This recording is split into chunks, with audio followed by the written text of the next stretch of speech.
বন্ধুসকল নমস্কাৰ প্ৰতিবিম্ব অনুষ্ঠানলৈ আপোনালোকক জনাইছোঁ স্বাগতম বন্ধুসকল কম খৰচত আৰু কম পৰিশ্ৰমত কৰিব পৰা অন্যতম খেতি হৈছে হালধি খেতি আমাৰ অসমৰ বিশেষকৈ ইপিনে পাণবাৰীৰ ডিষ্ট্ৰিক্ট চিৰাং তাৰ হালধি আৰু ইপিনে হৈছে শিলাগুৰি মানে বৃহত্তৰ এটা প্ৰকল্পৰ অঞ্চলৰে এটা হেৰি হয় বঙাইগাঁও ডিষ্ট্ৰিক্টৰ ইয়াৰ হালধিৰ এক বিশেষ গুণ আছে এই গুণটো হৈছে ইয়াৰ যিটো ৰং এই ৰং আৰু লগতে ইয়াৰ চেণ্ট সেইটোৰ কাৰণে এই হালধি বিখ্যাত যিয়ে ইয়াৰ হালধি এবাৰ ব্যৱহাৰ কৰি পাইছে তেওঁ নিশ্চয় আৰু বেলেগ হালধি ব্যৱহাৰ কৰিছে আমি আজি এই অঞ্চলত আহিছোঁ বঙাইগাঁও ডিষ্ট্ৰিক্টৰ শিলাগুৰি অঞ্চলত এই হালধিৰ বিষয়ে আমি কিছু কথা আলোচনা কৰিম আমাৰ এজন চিনাকি দাদা আছে তেখেতৰ সৈতে আমি এই হালধি খেতিৰ বিষয়ে আলোচনা কৰিম গতিকে বলকচোন আমি তেখেতৰ সৈতে কথাখিনি পাতিম দাদাক আমাৰ প্ৰতিবিম্ব অনুষ্ঠানলৈ স্বাগতম জনাইছোঁ নমস্কাৰ আপোনাৰ নাম আৰু পৰিচয় মোৰ নাম শ্ৰী নদিয়াৰ চান বাৰৈ মই শিলাগুৰি গাঁও পঞ্চায়তৰ বঙাইগাঁও ডিষ্ট্ৰিক্টৰ হয় আপোনাৰ হালধি কিমান বছৰ ধৰি কৰি আছে মই হালধি ক'ব গ'লে সৰুৰ পৰাই কৰি আছোঁ আগতে মোৰ মাক দেউতাকে কৰিছিল এতিয়া ময়ো অলপ চলপ কৰি আছোঁ 4-5 বিঘামান কৰোঁ আৰু 4-5 বিঘামান আছে হয় 4-5 বিঘামান আছে আপুনি খেতি কৰাৰ যিটো পদ্ধতি সেই পদ্ধতিটো আমাক দৰ্শকসকলক মানে অলপ দেখাই দিব বুজাই দিব অলপ ক'লেই হ'ল কেনেকৈ কৰে মানে কি চিষ্টেম আছে প্ৰথমত মাটিখিনি ধুনীয়া কৰি চহাই ল'ব লাগে চহাই লোৱাৰ পাছত মেইনলি আমি গোবৰ খেতি কৰোঁ মানে অৰ্গেনিকৰ নিচিনাই হয় আৰু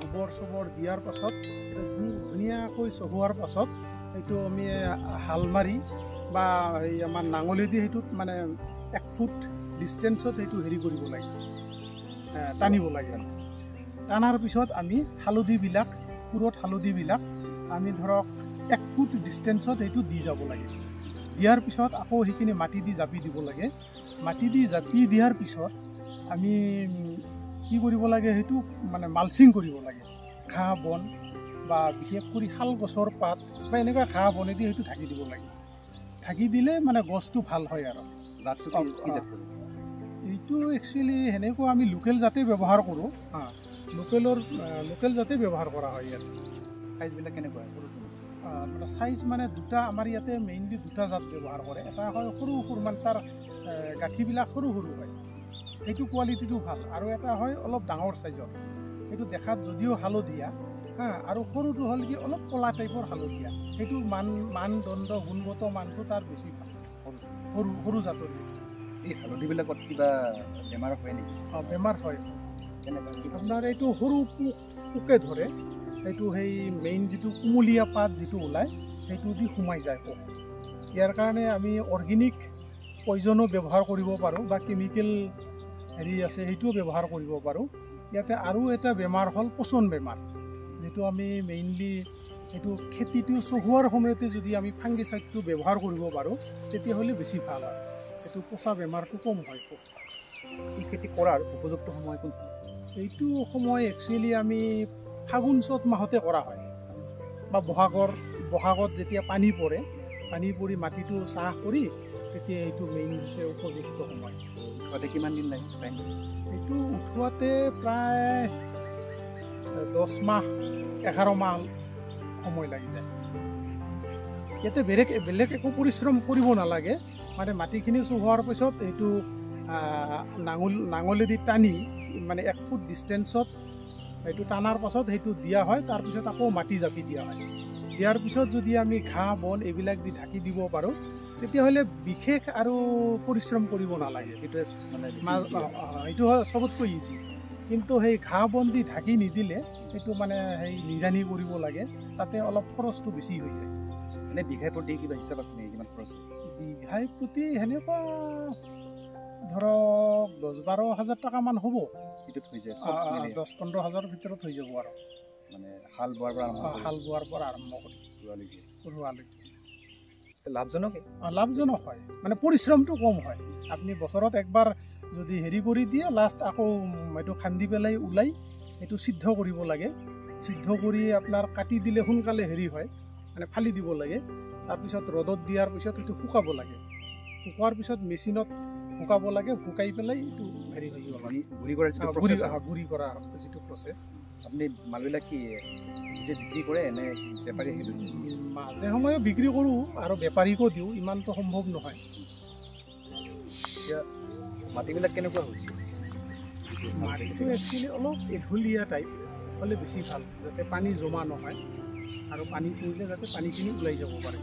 ৰঙা মাটি বগা মাটি এইবিলাক? ৰঙা মাটি বগা মাটি বুলি কথা নাই তেনেকুৱা, কিন্তু ৰঙা মাটিৰ মোৰ বোধেৰে ৰঙা মাটিৰ যিটো হালধিৰ কোৱালিটি সেইটো বেছি ভাল হয়, বেছি ভাল হয়। আৰু কিবা মাটি টেষ্ট কৰিছে কৰাৰ আগতে? নাই, এনেকৈ টেষ্ট কৰা নাই। টেষ্ট কৰা হোৱা নাই। এইবিলাক যে এইবিলাক কিমান দিনৰ এইবিলাক? এইটো ধৰক মোটামুটি ফাগুন চ'ত বহাগত ৰোৱা, চ'তৰ পৰা বহাগৰ ভিতৰত ৰোৱা হয়। কিন্তু এইবাৰে ৰোৱা হৈছে? এইবাৰ ৰোৱা হৈছে। আৰু উঠোৱা হ'ব মোটামুটি ফাগুন মাহ? মাঘ ফাগুনত যেতিয়া পানী পৰিব, পানী পৰিলে এইটো উঠোৱাত অলপ সুবিধা হয় আৰু। আপোনাৰ এই হালধি খেতিৰ কিবা ডেম'পেক আছে নেকি? ডেম'পেক আছে, মোৰ ইয়াতে আছে এটা, এই যে কল্যাণী হালধি। এইটো আপোনাৰ মেইনলি আমাৰ এই ঘিলাগুৰি অঞ্চলৰে হয়। এই বস্তুখিনি আপোনাৰ হালধিখিনি এইটো হ'ল আপোনাৰ গুণগত মান হিচাপত খুব ভাল। এইটো কোৱালিটিৰ ফালেদি আপুনি এই হালধিটো খুব ভাল। এই হালধিবিলাক আপুনি এই গুড়িটো আপুনি গাখীৰৰ লগতো ব্যৱহাৰ কৰিব পাৰে, বা কেঁচা যিটো হালধি আছে এই হালধিখিনি আপুনি ধৰক দুখ আঘাত পালে সেইটো থেতেলিয়াই তাতে বান্ধিব পাৰে, বা এনেও পেটৰ কিবা অসুবিধা হ'লে আপুনি হালধিৰ হেৰি খাব পাৰে, ৰসটো খাব পাৰে। হালধিৰ ৰসটোৱে এইটো আপোনাৰ আয়ুৰ্বেদিক ঔষধ হিচাপতো ব্যৱহাৰ কৰিব পাৰে। যিবিলাক মানুহৰ ধৰক আপোনাৰ এই গ'ল্ড ব্লাডাৰ হৈছে, তেখেতকে হালধিৰ ৰসটো খুব ভাল, এইটো ব্যৱহাৰ কৰিব পাৰে। আৰু আমাৰ ইয়াৰে হালধিবিলাক মেক্সিমাম মানুহে অৰ্গেনিক ফাৰ্টিলাইজাৰ ব্যৱহাৰ কৰে, কেমিকেলটো খুব কম ইউজ কৰে। অৰ্গেনিক ফাৰ্টিলাইজাৰ বুলি ক'লে গোবৰ বা আমাৰ ইয়াৰে জাবৰ জোঁথৰ যিবিলাক হাবি জংঘলৰ পৰা পোৱা যায়, এইবিলাকে মেইনলি ব্যৱহাৰ কৰে। এইটো বৰ্তমান বজাৰত উপলব্ধ হৈছে? বজাৰত পায় আপোনালোকে। আপুনি এইটো যদি লাগে আপোনালোকৰ পুনৰবাৰ, তেতিয়াহ'লে আপুনি স্ক্ৰীণত আপোনালোকে মোবাইল নম্বৰটো পাই যাব। সেই মোবাইল নম্বৰটোৰ পৰা আপোনালোকে ফোন কৰিলে সেইটো পাই যাব আপোনালোকে।